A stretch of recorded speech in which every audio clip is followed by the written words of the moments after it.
Now in this question we are given a capacitor like this of length L and plate area LB. The distance between plates is D, and this capacitor is connected to a potential difference supplier V.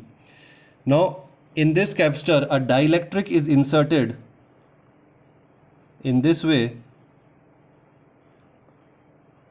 A dielectric is inserted, its dielectric constant is K, and the length of dielectric is L. So that is the dielectric length and the plate length are same. So that means when the dielectric is completely inserted in the capacitor, it will completely fill the gap between the plates.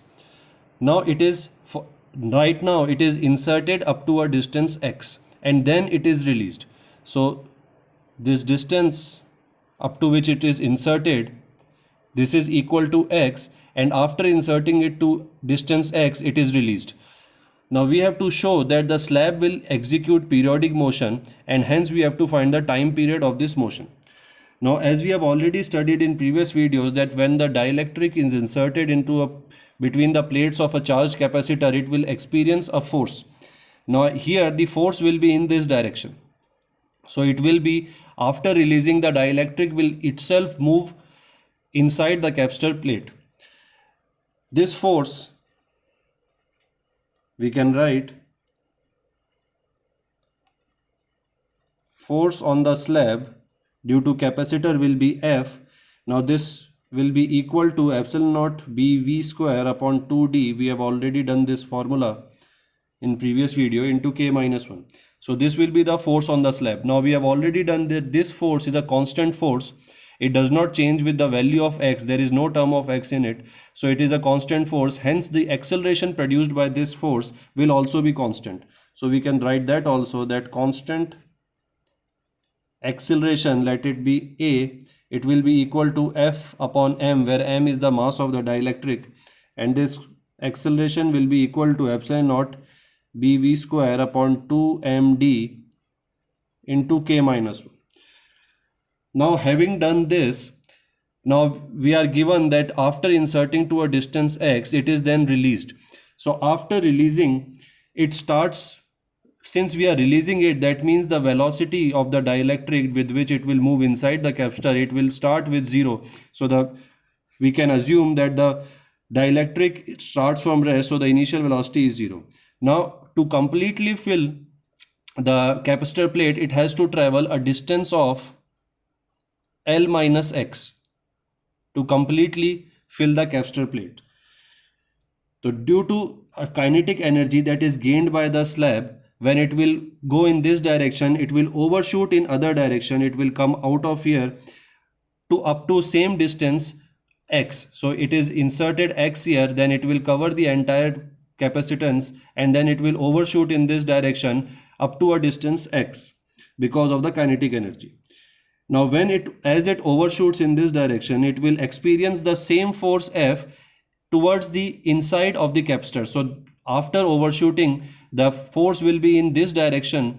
So the dielectric slab will experience a force in opposite to its motion, and hence it will experience retardation, which will be same as this.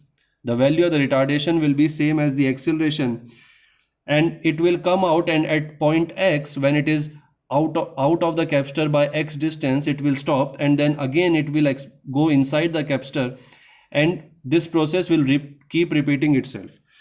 So we can say that since the acceleration is constant, we have already seen that the acceleration is constant, so that means this is not a simple harmonic motion. This is not an SHM, but this motion is caused by a restoring acceleration, because when the dielectric is going out of the capacitor plate, it is being pulled back by the constant force, and when it is going in this direction, again it is pulled back by the same constant force. So every time this force is behaving like a restoring force, hence the acceleration which is causing the to and fro motion of the dielectric will be a restoring acceleration. So having understood this, let us say that if small t is time taken by the slab to fill the region between capacitor plates, between capacitor, then by second equation of motion, we know that S equals to ut plus half at square. Since it is released, that means initial velocity is 0, so this term will become equal to 0, and the distance that it has to cover is L minus x. So L minus x will be equal to half at square. Now substituting this value of a here, we can or first we can find out the value of t like this only. So it will be 2 into L minus x upon a. We will substitute the value of a in the final step. Now the next important thing that we have to understand is that the time period, that is the time taken to complete one oscillation, that will be equal to 4t. Why? Because this dielectric slab will go inward. This is the first step. Then it will go same distance x outward. This is the second step. Then again it will completely fill the capacitor. This is the third step, and again it will come to this its original position. So every time it is taking time t, so it will be t, then plus t, then again t, and again to reach the initial position plus t. So the total time will be equal to 4t. So this will be equal to 4 into this. Now we can substitute the value of a. So after substituting, this expression will become